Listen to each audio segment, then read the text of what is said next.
been a while since I've gotten an egg white out of an egg. Let's see if I can still do it.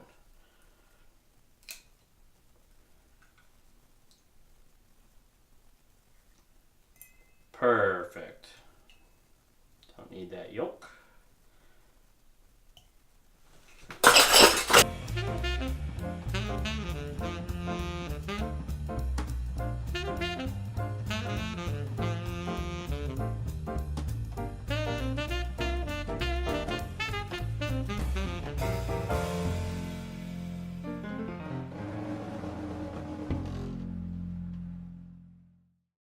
Good morning, Internet. Wake up. It's almost booze o'clock, and you don't want to be late for booze o'clock. I'm Dave, and welcome back to this how-to video for the Noisy Barstool Presents. And today we're presenting sour mix. In my last video, I showed you how to make 3 different versions of a whiskey sour. And in this video, I'm just going to show you how to make the sour mix. So if a bar uses sour mix, a lot of times they'll use pre-made sour mix, which will come in bottles like this, for instance. And sometimes it comes out of a gun. Like this. But if you're like me, you might just want to learn to make it yourself. So that's what this video is for. I'm going to take the camera and bring it down to a lower angle so you can really get in there and see what we're working with. Alright guys, let's get started. If you'd like to make your sour mix at home, you'll need a few things. First, I suggest that you get 1 orange and then several lemons and limes. I have 3 lemons and 3 limes. You'll also need a citrus zester and a juicer or citrus press. I like using a hand press because it feels like it gives me more control. You'll need a knife to cut your citrus. You'll need simple syrup, and if you don't know how to make that, I'm sure I'll make a video on it soon. But for now, just think of this as sugar water. You'll need a bottle for your final product. You'll need a funnel. You'll need a measuring cup. Now, technically, you can do it without a measuring cup. You could get away with just using a jigger, for instance, but when you're batching stuff, it's often easier to just use a measuring cup. And then you'll need a container of sorts to put your juice and your pulp in.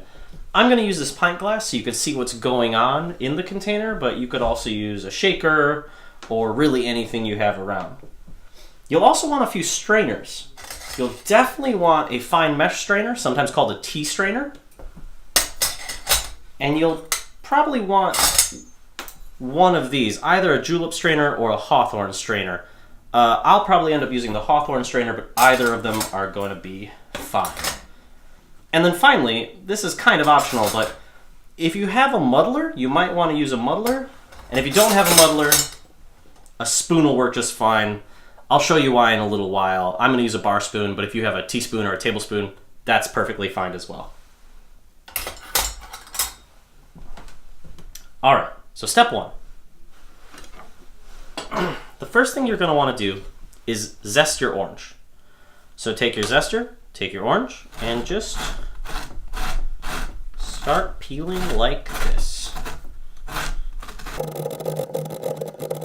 You don't want to zest too deep. You don't want to get too far into the white area. You want to keep it pretty surface area where all the citrus oils are. And that way you're going to get all of the flavors of the orange, but you're not going to get any of that bitter, pithy white stuff. All right?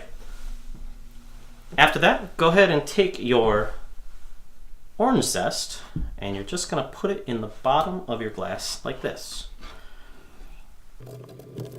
Now, while that's sitting in the bottom of the glass, what you're going to want to do is take a little bit of your simple syrup, a little bit of your sugar water, and just put it right there on top. This is going to allow the sugars to really eat up all of the orange flavor that you got in the zest there. It's going to kind of marinate with it. And if you have a muddler, this is an example where you could just muddle it real quick, getting plenty of the orange flavor into that sugar. And if you don't have a muddler, like I said, you could just use a spoon like this, take the flat part, and just push it up against the glass like this.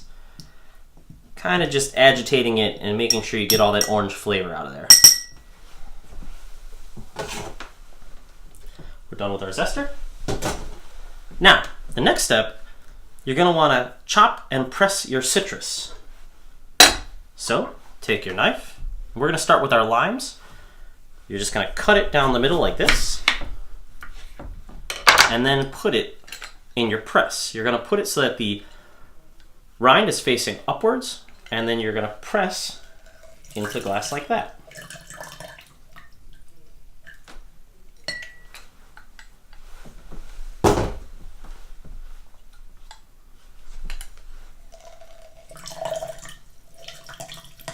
Perfect. Now I'm going to do that for a few more of my citrus fruit here, and I'm sure that's going to take a minute and be real tedious, so I'm either going to fade out or put it all in fast motion. I'll see you on the other side.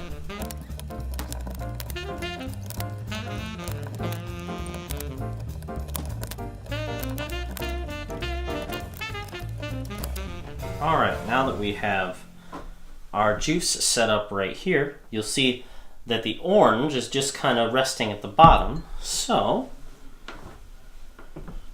likewise, you may want to take your spoon, like you did before, and just kind of agitate it.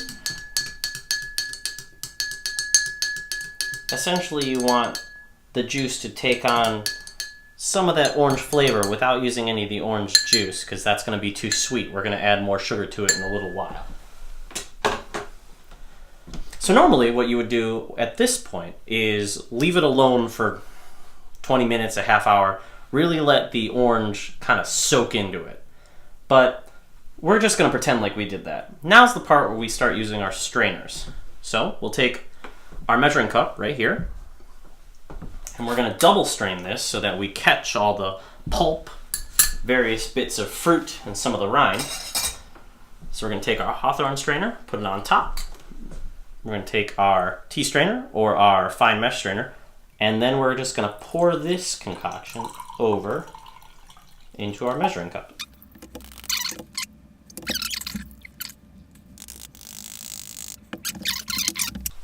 So, now you have what? Just, oh wow, almost exactly 1 cup's worth of juice.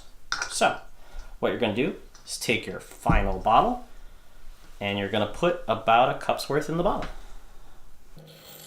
At this point, that is all just citrus juice. It's going to be very tart. There's a little bit of that sugar that we put in earlier, but not much. So at this point, if you were going to make a cocktail out of it, it wouldn't be nearly sweet enough, and it wouldn't be nearly thick enough. You need some of that sugar in there to make it a good bodied cocktail. So what we're going to do is take our measuring cup, just like we did before, and we're going to put a little less than what we had here. So if we had just about a cup, maybe even just over a cup, we're going to be just a little underneath that, somewhere between the 3/4 and 1 cup area. So we're just going to overturn this. Yeah, that'll work just fine. And we're going to pour that right on top. Perfect. Now we'll put those aside, and we might even use them in a minute, depending on how this tastes. I have a bottle with a little stopper here. You could use your thumb if you wanted, or you could just be very careful, but after that, just give it a little shake to get the sugar and the citrus all mixed up. And then, as with any good bartending concoction, you gotta taste it to make sure it's right.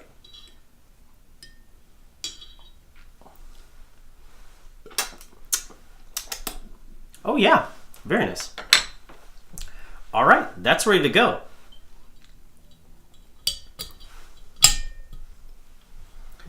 So just like that, you can make your own sour mix and have it for you for a party, or just keep it in the fridge for a rainy day.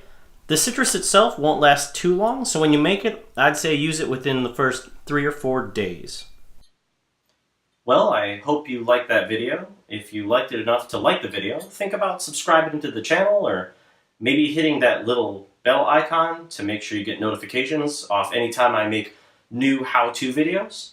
And if you like this video, you should definitely check out, if you haven't already, the video where I show you how to make 3 different versions of a whiskey sour. And if you'd like to see anything else on the channel, maybe check out some of the travel vlog videos I do. I'll put a link in the description for sure, and if I can figure it out, I'll put some thumbnails right here for you to click on so you can check that out. And as always, if your glass ever looks half empty, maybe that means you're just not drinking fast enough. Cheers.